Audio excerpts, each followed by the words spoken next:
the U.S. Navy, accruing over 1,400 hours of operational flight time over nearly 20 years of active and reserve military service to our nation. Congressman Garcia decided to separate from the Navy with an honorable discharge and focus on his family. He subsequently joined the Raytheon Company as an executive.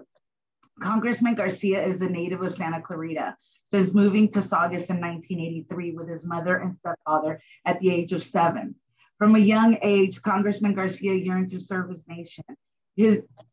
He views his role as representative for California's 25th district as a continuation of that lifelong desire, as well as a sense of responsibility to give back to his local community. He lives in Santa Clarita with his wife, Rebecca, and their 2 sons. Congressman Garcia currently serves on 2 House committees, the House Committee on Appropriations and House Committee on Science, Space, and Technology. Congressman Garcia, thank you for your service and thank you for being with us today. Well, thank you, Sylvia. Thanks for the lovely introduction. We'll get you a shorter version next time. I apologize for that. Well, it's an honor to be with you guys again and to speak to the Academy once again. Like Tracy said, we did this. Gosh, it was probably a year ago now, right? Almost at least. So this is something that I enjoy doing, and this is your meeting. So whatever you guys want to talk about is fair game for me, and we'll have a good solid, hopefully at least 20, 30 minutes for Q&A. I think we're scheduled to go a full hour. So the bio there that you heard kind of tells you my background and where I came from. I still do have a lot of family up in the Antelope Valley. I was up there yesterday as well. And so definitely feel you right now with the heat. And hopefully we get some rain here in the next couple of months so that things can cool off a little bit. Let's see. So we can go a few different directions with this. I've got some prepared charts, and I'll kind of give you just my philosophies on decision making, but also just philosophies on life in general. Take it with a grain of salt. I'm just another human being that also makes mistakes and doesn't know everything. But I do want to applaud you guys for continuing your education. I think we never stop learning, and just because you're not going to USC or UCLA, you always have the opportunity to continue to learn. And as we get older, I think we get wiser. And when we keep our minds open and we continue to be sponges to new information, especially when we get older, we can actually incorporate those into our lives and do amazing things. So I applaud you guys for continuing to get educated, get your learn on, and get a little smarter over time. And I think that's a fantastic example for our community. Let's see, Tracy, are we able to show the charts? Are those? I believe Charles has the, yeah. Okay, there we go. So we're going to share some charts. And again, guys, these are just, things I pulled together. Some of it's actually, some of the issues are outdated at the end. This is the same chart deck we used last time, but the topic is decision making. And for me, we'll talk about a lot of things here today, but where I come from, I think decision making is a product of staying level-headed. I think it's a product of looking at not only the consequences, but also the unintended consequences of things that when you decide to do something, that you're doing it for the right reasons, but you're also looking at what are the sort of, second and third order consequences of it. And sometimes that can be daunting. Sometimes we're faced with either opportunities or decisions. We're faced with missions, or we're faced with things in our life that when you start thinking about how difficult it's going to be, the easy button is sometimes to just walk away. And sometimes we decide to not participate or not to go do something because either we're not sure how it ends, or it's too risky, or we're exposing ourselves to too much risk or to too much, peer pressure, whatever it is. There's 1,000 different things that can fall into that bucket. And so for me, what I have always been inspired by is this quote from Theodore Roosevelt. It's called Man in the Arena. I know many of you have probably seen this before, but if you haven't, it's actually part of a longer speech that he gave back in, I think, 1910. And this is the part that to me is very important, and it's called Man in the Arena, but it obviously applies to women as well. And so let's go to the next chart. You guys don't have to read the whole thing because you can. If you're on an iPhone screen like me, it's impossible to read. But I'll read it to you if that's okay, just and we can kind of talk about it as we go. And this speech towards the end, he's basically making the case for the man in the arena, meaning the gladiator in the Coliseum, or the player in the stadium, the person who's actually doing the work and participating in the competition or the sport, or putting his life on the line, and in the case of a gladiator, right? And what he says is it's not the critic who counts. It's not the man who points out how the strong man stumbles, and usually those are the folks in the audience, right, laughing or pointing out how the guy in the arena stumbled, or where the doer of deeds could have done them better, right? What we would call the Monday morning quarterback. The credit belongs to the man who's actually in the arena, whose face is marred by dust and sweat and blood, who strives valiantly, who errs, who sometimes comes up short time and time again, but because there is no effort without error and shortcoming, meaning, clearly this is a person who's covered in blood, sweat, tears, some case. He's failed before, and with this recognition that anything that you do that's worthwhile is going to come with failure, and that's okay. It's okay to fail. It's okay to make mistakes, but the point is you still get up and do the deeds. This person knows great enthusiasm, great devotion, spends himself in a worthy cause, who at the best knows in the end triumph of his high achievement, meaning, in the end, the best case scenario is that he's successful in his journey and his mission. And at worst, if he fails, at least he fails while daring greatly, and so that his place shall never be with those cold and timid souls who know neither victory nor defeat. And so what it's basically saying is that it's the person in the arena who's actually putting things on the line and taking risks that matter.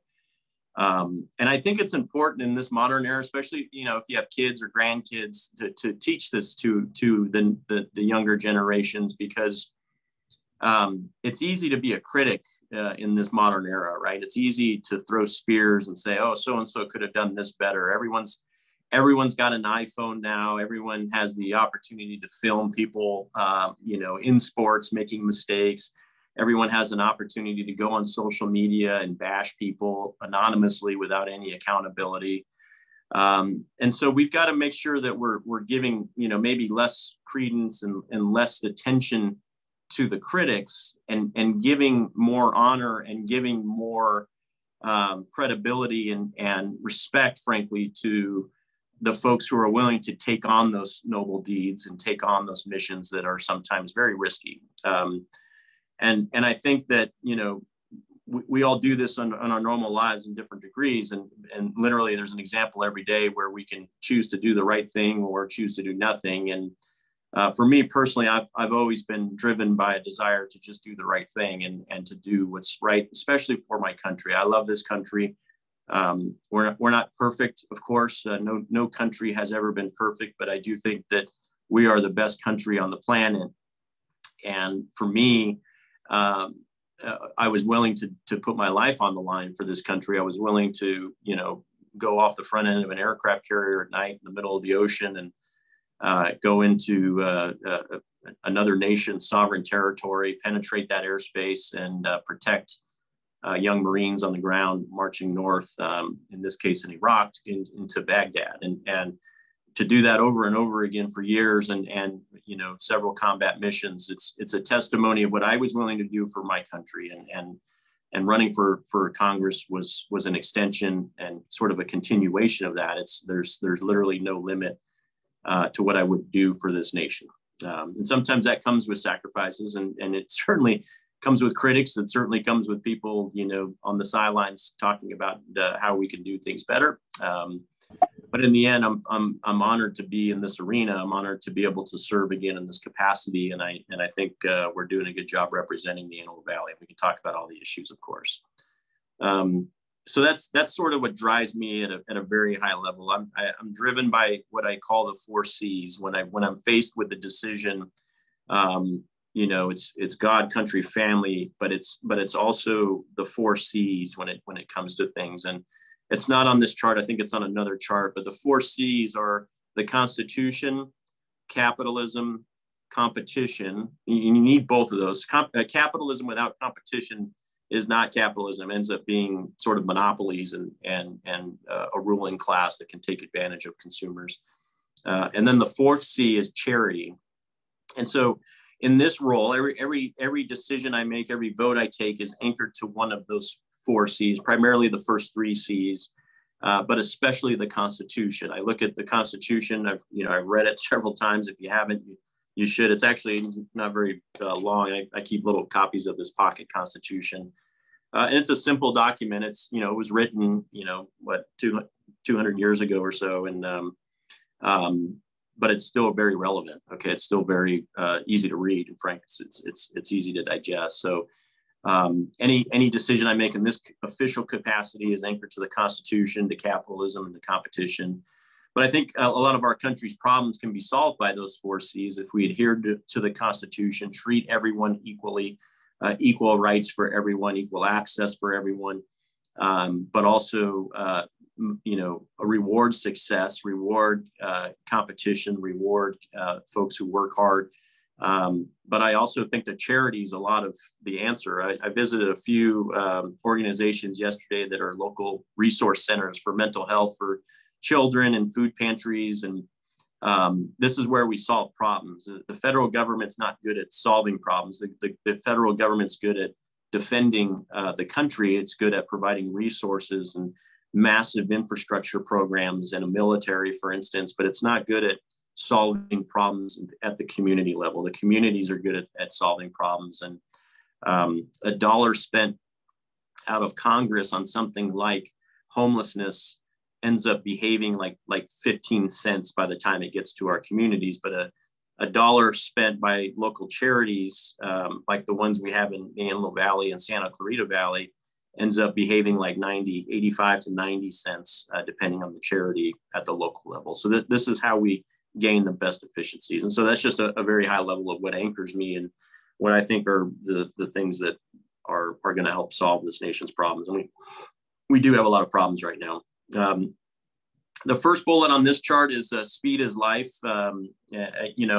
Unless you're flying into a mountain, of course, but I live by this idea that if you can make decisions quicker than folks around you, that doesn't mean you're reckless. That doesn't mean you just make a decision haphazardly because you've got to, and you think that going faster is going to be right. But if you can take the time to think about what you're doing sooner than the folks around you, or sooner than maybe things around you are evolving, then you will benefit from it. And if you can then act on those decisions quickly and not procrastinate, not delay. And this is something that I struggle with. I'm a procrastinator by nature, but I have to force myself sometimes to start early and to get ahead of the problem.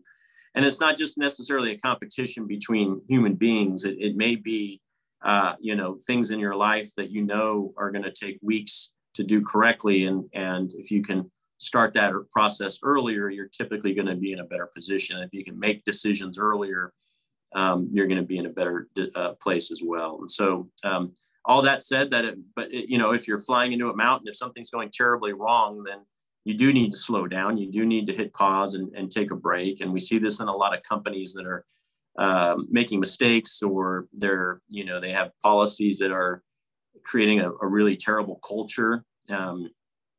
They rather than maybe taking a training time out or hitting pause and somebody saying something to maybe slow this process down a little bit and reevaluate the policies, they continue to go down that route and maybe accelerate while they're doing it. So that's speed is life, but sometimes you do have to reassess, and you do have to hit pause and slow down and make sure that you're doing things correctly. And there's a chart in here a little bit later that will illustrate that a little bit better as well. Don't start battles you can't win. It's therapeutic sometimes to do things that you think are right or you think need to be changed, but if you can't win, what you're going to end up doing is just being frustrated, right? So now we don't always know how we're going to win. We don't always know if we can win. So you do have to try. You do have to take some risks once in a while. But not everything that you don't agree with has to be a battle. Not everything you don't agree with has to be a war, and you don't have to fight those battles. And so from a peace of mind perspective, I think we need to know what battles are worth fighting, you know, what things are in God's hands, what things are in others' hands, and what things can we affect. And I think when we identify the things that we can affect and the things that we can change, and then we actually go out and change those things, there's great reward in that. And not just fiscal, you know, it's not just money, it's also mental and emotional rewards that come with that, and sort of this reassurance that what we're doing in our lives is right. There's an old Sun Tzu adage that victors know that they've won before the battle has been fought, and the losers figure it out, you know, somewhere in the midst of the fight. And this is very true in life. We sometimes bite off more than we can chew, which is okay once in a while to do that. But it's also better to be self-aware as to what we are capable of doing, and if we're going to bite off more than we can chew, to make sure that we are spending more time and putting the right resources behind it. When I started running for Congress, I had no idea how I was going to win. I knew that we could win, but I knew that it was going to require a lot of hard work, and I knew that it was the right thing to do. I knew that the person that I was running against did not represent us well. There was, you know, there ended up being a resignation by her because of some of the things she was doing. So that reaffirmed my intuition and my reason for running for office. But we figured it out by hard work. It wasn't just luck, and it wasn't just providence. It was hard work that gave us a true advantage in our campaign. And you know, we always work harder than everyone else, and that removes a lot of the variables when we do that. And so that's where that's coming from. I think we always fight for what's right. There's no exceptions. There's a clear delineation between right and wrong. I think we sometimes fuzz it up because we either want to turn a blind eye, or we don't want to, you know, actually have to go do the hard thing. The right thing is not always the easy thing, of course, but we do have to do what's right. And for me, that's God, country, family, like I talked about there. All right, let's go to the next chart real quick. There's this thing called the OODA loop, and it's, you know, the Air Force, I was a Navy fighter pilot. The Air Force fighter pilot guys have this doctrine, so we kind of make fun of it all the time, but it actually does make sense. It's a good way to look at life. But OODA is an acronym that stands for observe, orient, decide, and act. Okay. And it's a constant process, as like it shows on this chart. It's this constant process. But in life, whenever we're presented with a new situation, our ability to get through this cycle determines our how successful we're going to be reacting to that new environment. Okay.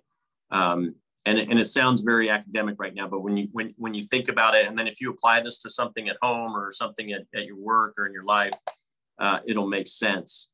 But we talked about speed is life, and when I'm talking about doing things quickly, it's getting through this wheel, getting through this process and this cycle quickly.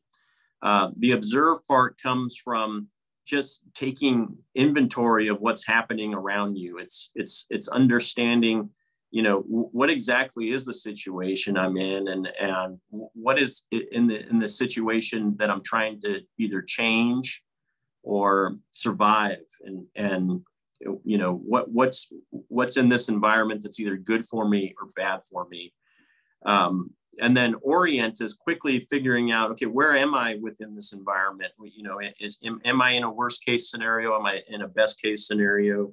And then how far do I have to go in order to get to where I need to go, right? I always use the example of a grocery store. When you walk in, you know, every grocery store is different, right? There's no standardization for where the food is and what aisles, and even a Ralph's, if you go to two different Ralph's, they're set up differently sometimes, right? So when you walk in the doors, they open up, you have no idea if am I in the deli section, you know, over here on the left side, or am I over here on the right side in the fruit and produce section, right? So you're immediately, when you're walking into a grocery store, you're observing, you're orienting where you are, and then you're deciding on where to go. And it's funny to watch, because when you see people go into grocery stores, you'll see them walk in, the doors open up, and then, you know, they're sitting in front of the avocados and they're literally just looking around. That's human beings going through this OODA loop. They're trying to figure out, where am I? Where am I relative to what I want? Am I going to go left? Am I going to go right? Am I going to go straight? And then, you know, the act part, or the A in this case, comes when they're actually purchasing the stuff and deciding what they're going to do. So there's a million different applications of this, and it is a good way to force yourself to think about everything that you're doing, everything that's important to you. It forces you to observe, to orient, to make decisions based on not just what the first consequence is, but maybe what's the second and third consequence. Who am I affecting with this decision? And then when you act, you have the confidence of knowing, hey, I've observed, I've oriented, I've decided, and now I'm acting in accordance with those data sets that informed this decision, and it gives you a little confidence. And so, but this process doesn't end. So while you're in the middle of something, you may continue to observe, you may continue to make adjustments, new decisions, and ultimately take different actions, if that makes sense. So I know this sounds sort of wonky right now, but if you think about this in your everyday life, you'll find that we do it all the time. But it's our ability as individuals to do this quickly and to do it with better precision that leads to better outcomes in many cases, and gives us an advantage, not just, you know, over other human beings, but also, you know, just in life in general. It leads to better outcomes for us, if that makes sense. All right, next slide. I've got this saying. I learned this from an old lady in Texas who's one of my supporters that I met, sat down with, and I just love this saying that she said, "Paranoid people live longer." And I'm one of these guys, and I'm super paranoid about everything. I feel like you know, there's impending doom around every corner, and everything can go wrong at any time. But it's maddening some days. But I also think that paranoid people live longer. So.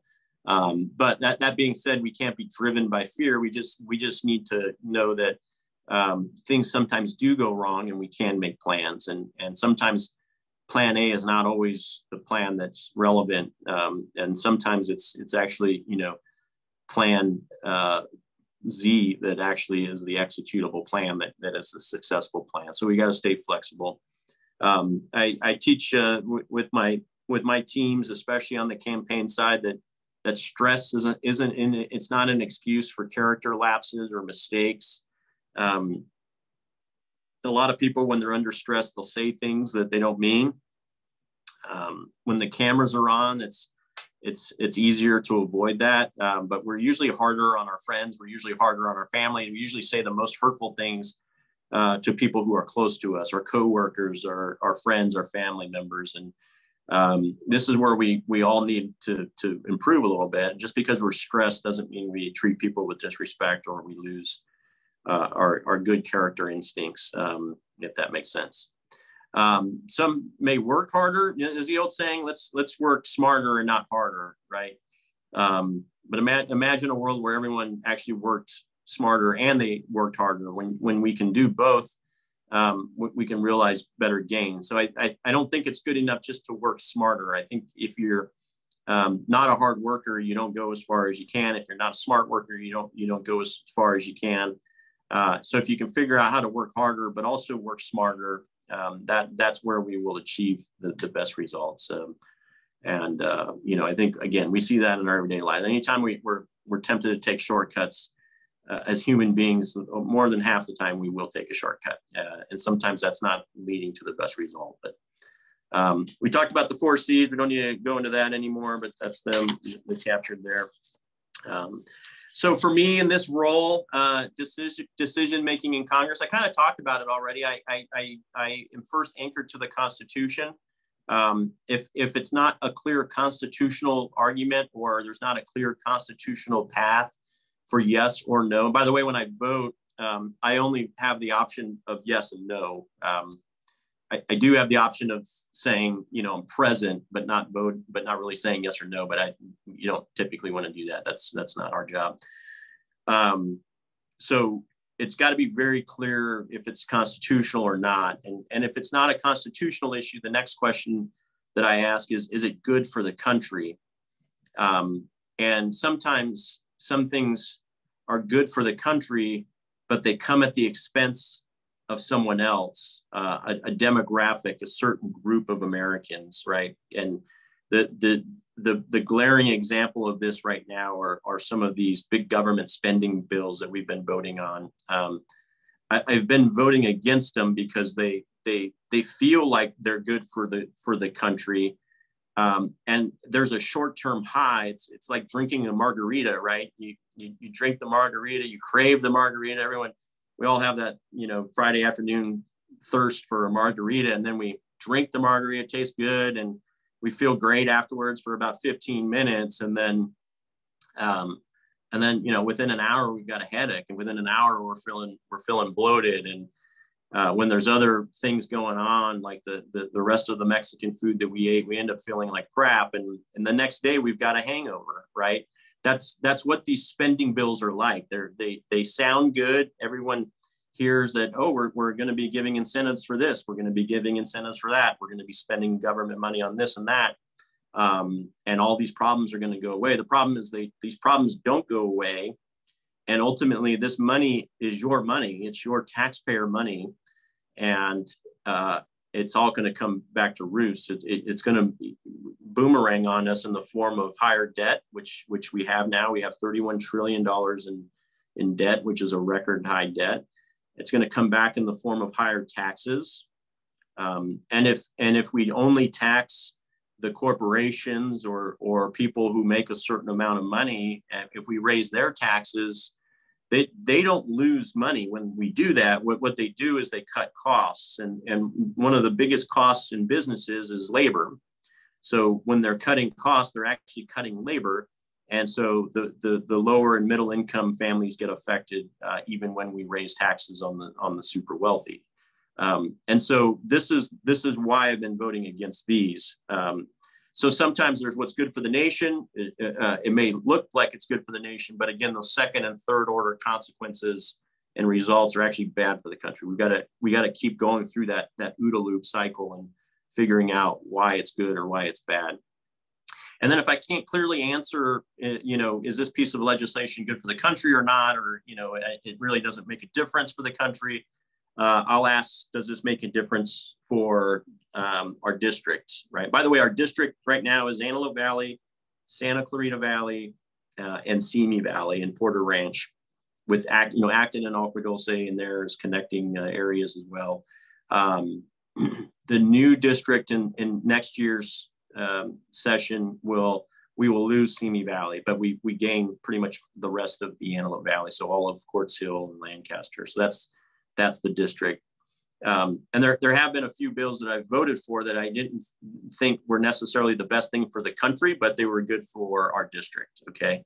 Or they weren't really impacting the country, but they certainly were a good thing for the district.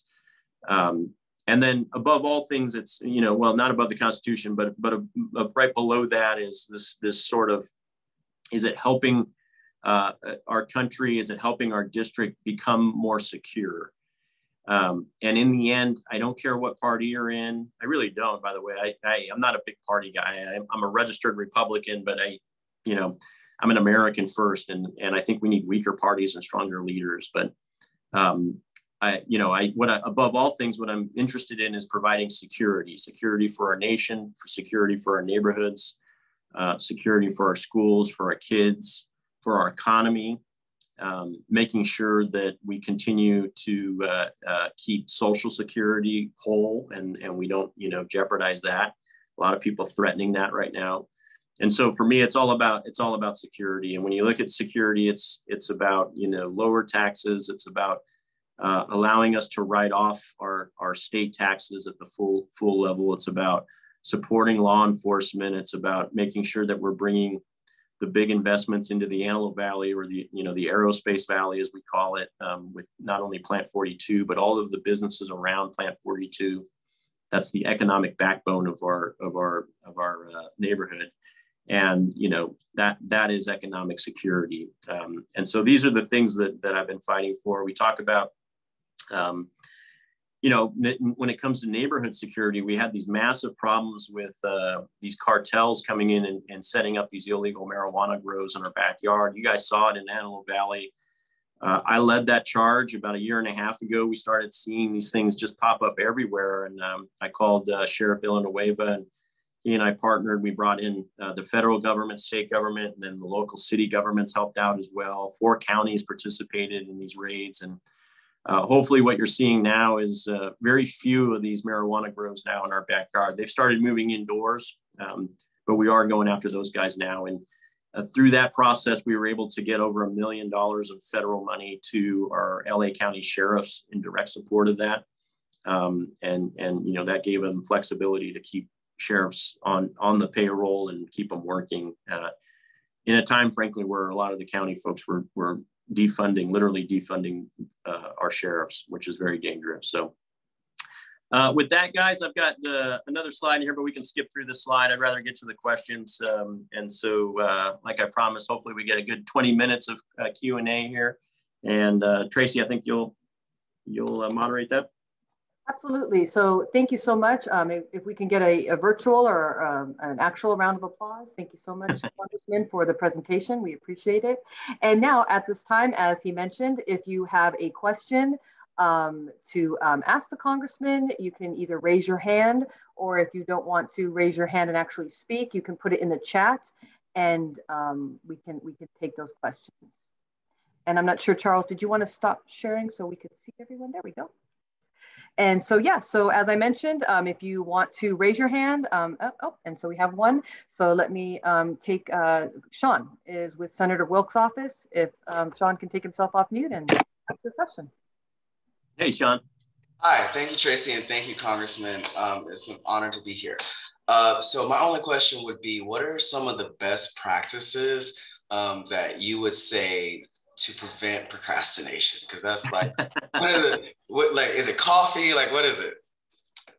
It's the paranoia itself, right? So I'm a paranoid procrastinator. So I'm in this constant, fighting myself. I've got this guy over here telling me, it can wait. And then I've got this guy over here telling me, if you wait, you're doomed, right? So it's listening to the paranoid guy a little bit more.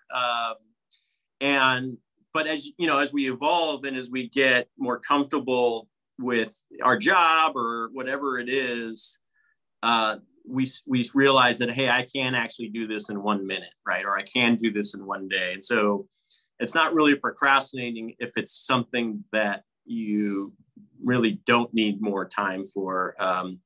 I gave a speech at the Reagan Library last week, and I like giving speeches. I write my own speeches. It takes a lot of time, but when you write it, it's from the heart yourself. And when you give it, you can hear the emotion a little bit better when it's in your writing. And I know for me that if I'm giving a 5-minute speech or shorter, I can do that in an hour, and I can get comfortable with not only writing it, but practicing it so that I can give it as if it's not a speech, as if it's just me talking. But this one was like, this was an hour-long speech, and it was 45 pages long, and I had to write it, and then I had to give it. So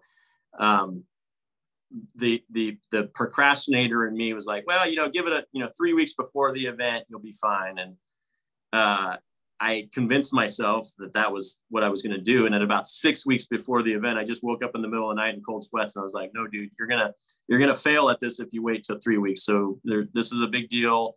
It's at the Reagan Library. How about we start at 6 weeks instead of 3 weeks? And so I started writing it that next day.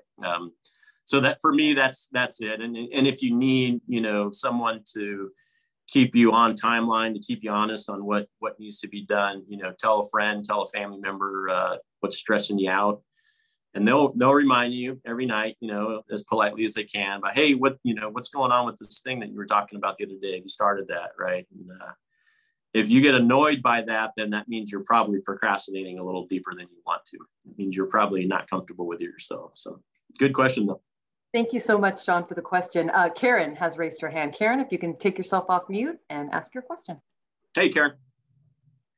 Hi, Congressman Garcia. Thank you so much. I appreciate what you had to say. I came in a little bit late, but I think I had caught a good bit of that in some previous communication. So I appreciate everything that I did hear.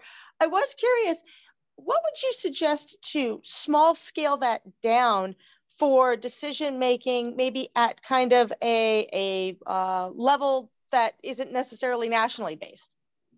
Yeah, I think it's directly applicable. I think, you know, the things we do on a daily basis, we're doing already. By the way, you know, I put it in a chart, right? And then the Air Force guys put it in this fancy acronym, but it's already in your head. We're already going and orienting or observing where we are, orienting where we are relative to everyone else. And we're already making decisions and then we're acting on those decisions.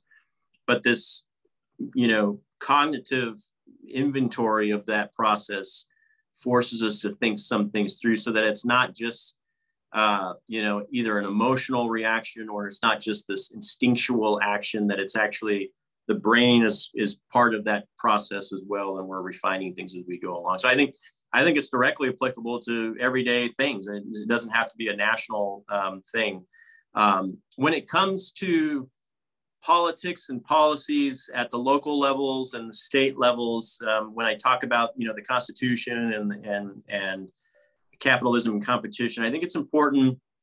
One of the important things for me is that an advantage to someone should not come at the expense of someone else.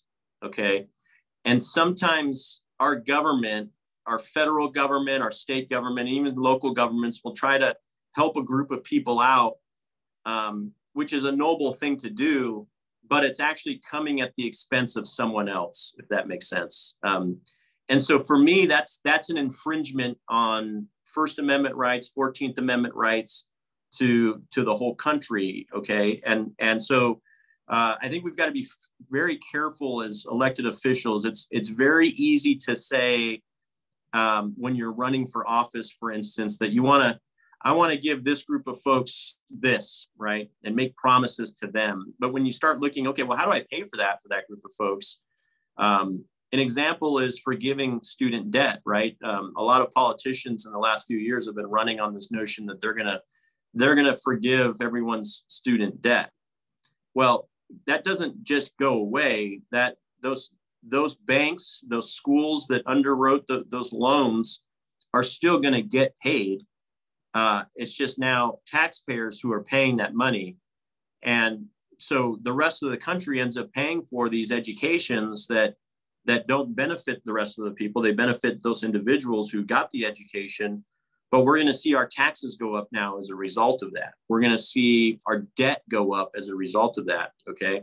So that is a short-term high that benefits a small demographic or a large demographic, whatever it is, but it's coming at the expense of the rest of the folks. And that is unconstitutional. And it's very hard sometimes because, you know, some of these bills, they're called, you know, rainbows and unicorns, and they sound great, they feel good. And then when you read it, you go, wait, this is good for this person, but it's really bad for these 4 people here. And as legislators, we can't do that. And you know, that sometimes leads to hard decisions. That sometimes leads to not just hard decisions, but a requirement to communicate why I voted against some things a little more often. I think we all have to do that at all levels of government. I know, you know, Senator Scott Wilk and Tom Lackey up at the state level, and then the mayors and the city council members have to make those tough decisions. The Constitution is meant to reflect the will of the majority, right? But protect the individual freedoms and rights of the minority and every individual citizen. Okay, and that's what the Constitution does. And that's when we follow the Constitution, we do it correctly. When we all of a sudden only cater to the majority, or we cater to one demographic at the expense of another demographic, we are doing things that are in conflict with the Constitution. So that, I know that's a long answer to your short question, but I think from an everyday life, the OODA loop thing is very real. It's very applicable. And then from, you know, state level, local level, city level government and legislation, the Constitution should still should still very much be at the forefront of their decision-making process. That was a great answer. I really appreciate it. Thank you. Thank you, Karen. Thank you for the question. Also, we have a couple chats. We do have two of the staffer for Congressman Garcia. One is Charles in Santa Clarita, and Jackie is actually in our Palmdale office. So she has put her email into the chat if you do want to contact them. They're on 10th Street and M. And Karen also said this does make sense, and it's a really great point to balance competing interests in order to truly be fair and equitable to all. Thank you so much. And Flora said, perfect example. Thank you for explaining this to us. So again, if you have a question for the Congressman, if you're on the shy side, that's cool. Put it in the chat and he will answer it. And then if you want to raise your hand, please do so and we can have him answer it. So hey, real quick before we go to the next question, there's a lot of discussion right now around equity. You hear this term equity quite a bit. There's a difference between equity and equality, okay? Equality is what our Constitution requires. Equality is what our Constitution guarantees. Equality doesn't mean, though, equal things or equal outcomes. That is equity. Equity is we all finish in the same spot.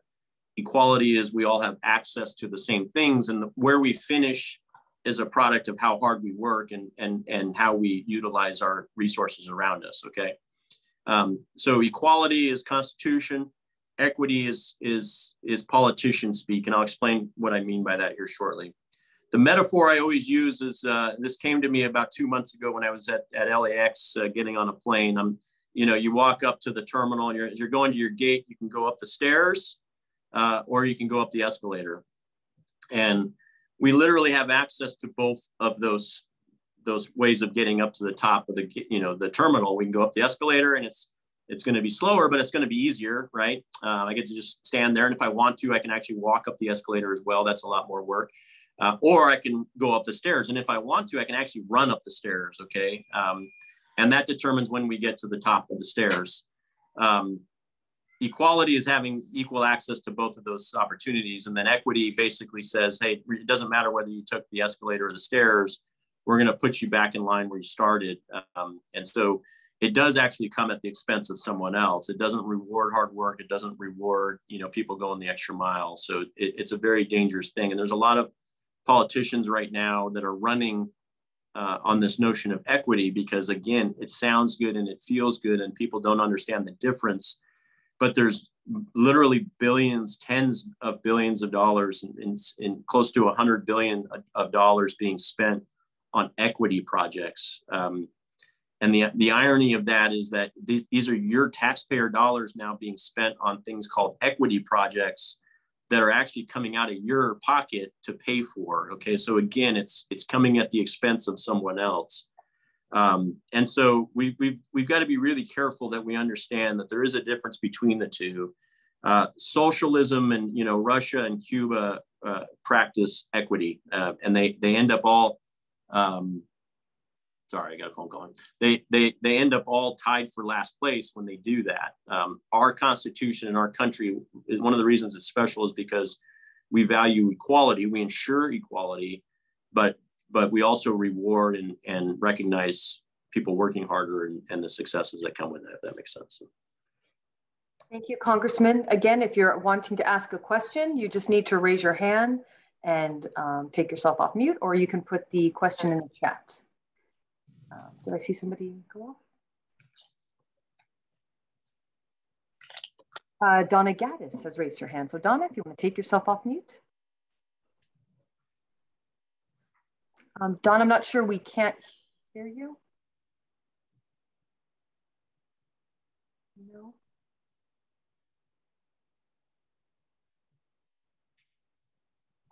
Yeah, why don't you type it in the chat and we'll read it out loud, Donna. And then we also had another question from Bertha. How does your faith impact your decision-making as a political leader? Well, it makes it a lot easier. I sleep well at night because I know everything that I'm doing is anchored to what's right, and I don't sacrifice that. I try to go to church, every weekend. Sometimes my schedule doesn't allow it, but But it is God, country, family, and it, you know, when you understand the decisions that you're making and it's underpinned by that, it does make it a lot easier. So I think that's a problem that this country has right now, is that we're not going to church enough, and people aren't reading the Bible. People aren't understanding the founding principles of our country were actually based on biblical principles. And when you read the Constitution and the Declaration of Independence, they're underpinned by these principles that we're all equal under God's eyes, and that we're all as vulnerable to making mistakes and sinning as anyone else. And that's why the Constitution is meant to protect people from the frailties of mankind. And so these principles, we are a Judeo-Christian country, obviously tolerant of other religions, and in accordance with our First Amendment. But these principles are very important to making sure that we are staying true to the way this country was founded.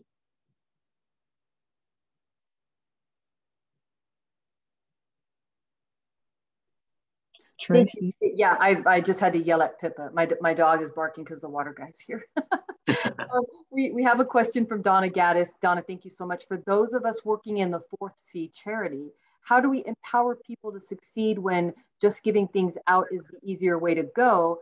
I understand why we need food banks, but can this money last forever? Congressman? Yeah, that's a great question. I think it's important for the charities to, one, operate efficiently. When you get $1 in, hopefully 85 cents to 90 cents of that dollar is actually going to the people that need it. Okay, if you're not doing that, then you've become part of the bureaucratic problem, and you're not efficient, right?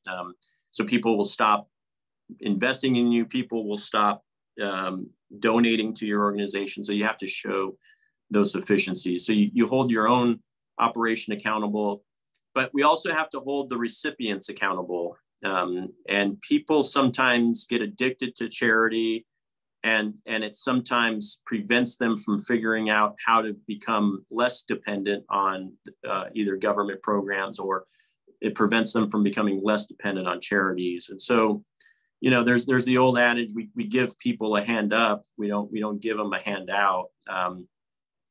And that takes the form of different things. We you know, what we may see at a food pantry is the same mom coming in for diapers every week, and some of those food pantry workers may think that she's taking advantage, but in reality, she's gotten herself off of food stamps. In reality, maybe she went out and got a job, and she's gotten herself off of unemployment and welfare. And so it's hard to judge someone at a macro level on whether or not they're taking advantage of things.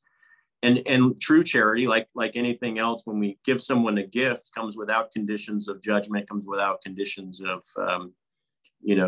progress or anything else along those lines. So I think it's one of those things that charity organizations need to just be mindful of, and that they've got to stay efficient. They've got to continue to try to reach out to others. But hopefully in those conversations, they're also trying to empower those folks that they're helping, so that they can get it on their feet, and that they can get the resources to self-sustain and to thrive on their own, and hopefully want to give back to charity in the end. Some of the biggest donators to food pantries are people who were recipients of that food, in prior years. And so I think they work. I just think, sometimes folks do take advantage. Human nature, there's going to be a percentage of folks that take advantage, unfortunately, but I applaud you for doing what you're doing. On our campaign side, we do a lot of, we do what's called the Saturday of Service, where our volunteers, 50 to 100 volunteers, get together and we do some sort of, philanthropy. And one of our favorite things is to refill the food pantries locally. And we've done that in the last couple of months up in the AV as well. So very important. Thank you for the question, Donna. And Diana Couch had in the chat to say, to me, equity means the resources are available for anyone, for everyone for any reason, transportation, cost, disabilities, etc. And equity means we have to provide more assistance to people who don't have a way to get those resources. And Darrell had raised her hand. I did. I just wanted to say thank you for your comments. I agree. And the statement that you made We have a saying also, you might have heard this one, you can give a man a fish and feed him for a day, but if you teach him how to fish, you'll feed him for a lifetime. But I wanted to find out, what are your thoughts about providing in our communities, like various, instead of just giving out things, but what about community resource centers where everyone can come to a location where they can find what they need and we help them? What are your thoughts about community resource centers? Yeah, I think they're very valuable, especially for our youth, right? And especially in some of our areas in, say, East Palmdale and East Lancaster, where maybe they don't have the broadband Wi-Fi in their homes. Maybe they don't have the computers and the systems and the printers that they have. And so this is where the local communities do come in handy. And we've actually supported what are called Earmarks. They're projects where I can personally, from my office, I can direct funds to nonprofit organizations. We have about 10 to 15 each year that we can do. And we'll get you a list of the ones that we've done, but some of these are resource centers for at-risk youth who just need a place to do their homework, who also maybe they get, in some of these cases, access to vocational training as well, because, frankly, in my opinion, we need fewer people to go to college. We need more people to learn vocational skills and go into jobs that actually are paying very good right now. A plumber makes over 100 grand. Electricians make over 100 grand. There's jobs at Plant 42 starting at $75,000, $80,000 that folks can just get vocational training in Antelope Valley College or San Joaquin College and have no debt coming out of that. So the short answer to your question is yes, these resource centers are invaluable. And it's not just, computers and hardware. It's also mental health. It's also family therapy, mental and emotional support. I visited a resource center yesterday in Palmdale. Sycamores is what it's called, and this is literally one of these places. And we're gonna try to do an earmark to help them expand and get mobile assets so they can go out into the neighborhoods. So yes, and it's. So again, equality is equal access. And so what we need to realize, especially the local leaders, the city council members, the mayors, and even our sheriffs and firefighters, they need to recognize where the access is really tough, right? And not everyone has equal access just because we live in the same city. The neighborhoods sometimes are tougher than others to get that access, and wherever we can facilitate that. And that's done best through the local charity and resource centers as well. So 100% behind those. A lot of faith-based resource centers as well, helping out with our youth, especially. And then I would just say is, I know we're getting short on time here, is that we are a resource for you as well. If you or your family members or, friends or find yourself, banging your head against the wall with the IRS or, the VA or Social Security or your passports or visas, give us a call. Call Jackie. We've got a fantastic team with Jackie, Francis, and Chris Ward up in the Antelope Valley. We've got 3 representatives right in the middle of the Antelope Valley, and they can turn something that takes you 6 months to resolve with the IRS. We can do it in sometimes just a matter of days. So use us as a resource. Don't feel like it's you against the government. We're on your side, and the government's frankly dysfunctional. So let us help you if we can. If that makes sense. Thank you so much. And so, yeah, as the Congressman said, we are at 10 o'clock. So I did want to see if we can have maybe one more question. Oh, and so Fran just raised her hand. So Fran, if you want to take yourself, you're off mute. Okay. Thank you very much. Thank you very much, Congressman Garcia. Good to see you, Fran. Thank you. All that you said and everything that you're doing is great. And I applaud you. Thank you. These are the things in my little self are trying to do. So if I can help you in any way, please let me know, because in my eyes, and with all the years that well, not a whole bunch, but the last 15, 18 years that I've been doing this, this is the things that I want to accomplish. And little by little, I am doing a little bit. But like I said, thank you very much. And I applaud you. And God bless you.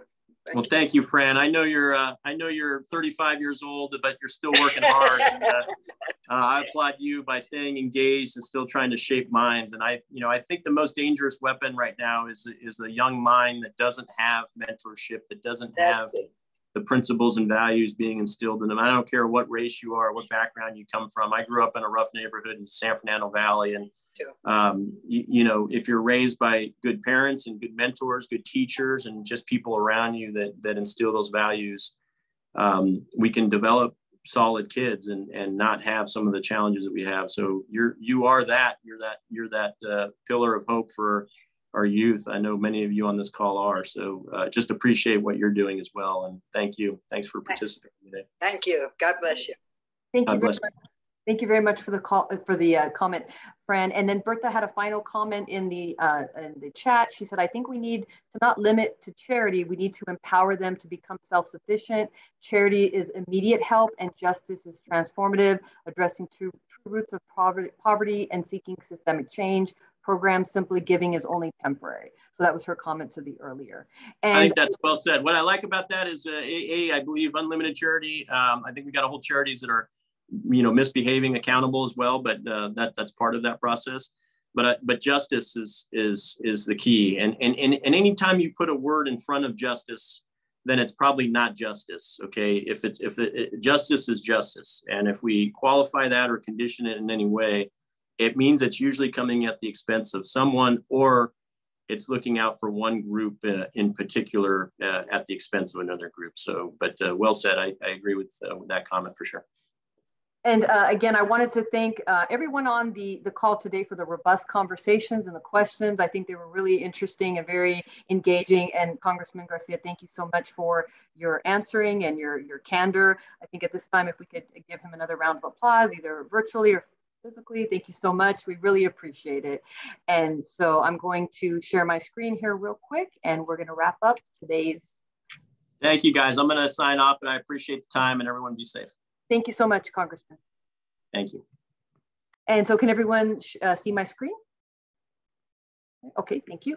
And so again, so going over with the group site, if you have managed to get on it, and I know a lot of you have, it's just a chance for us to connect, to support each other. There'll be questions after each of the modules, which we like to have conversations about. I know Donna Gaddis has answered some questions, so we appreciate that. So if you want to join, you can always email me separately and say, hey, Tracy, I'm having some difficulty getting on it, or how, and I'll be more than happy to walk you through that. So again, that is our group site where we can interact and support each other and talk about the modules. And you can even upload different flyers and information that you'd like to. I know we have some people that have done that as well. And if you're wanting to follow us, we have our link tree, which my colleague Stephanie will put in the chat. Our link tree is basically what it sounds like. It's a lot of links, and you can follow us on Instagram, Facebook. We also have our YouTube channel, which we will be posting the videos from the Academy on our YouTube channel. So if you wanted to check that out, that is our link tree. And then coming next week, we're super excited to have Kip Muller with Brent and Phil. He will be speaking about public participation. So again, that will be next Tuesday. And again, you will be receiving the emails about the upcoming week, day out and the hour before. So that is Kip Muller. He will be next week, public participation. We're super excited to have him. And then again, as always, thank you so much for joining us. We really appreciate it. We hope you enjoyed the conversations today with the Congressman, and we look forward to seeing you next week. So again, thank you so much. Take care and enjoy the rest of your week. Thank you. Thank you. Thank you. Thanks, Fran. And Day, if you go to our link tree, you can go, it'll give you the link to the group site. No, actually, group site, it was sent in an email. So just check your email. Check your email, Day. And thank you so much again for joining us. We appreciate it. We hope you enjoyed this module. And thank you. Everybody have a great day. God bless you, and God bless America. Thank you. Thank you. Have a great day. Thank you. I just ended the translation. Thank you, Jeanette. Thank you, Jorge. Andy, good seeing you. Bertha, thank you so much. Take care. Thank you for your questions, Bertha. Thank you very much. All righty. Stay safe. Bye-bye. Bye-bye.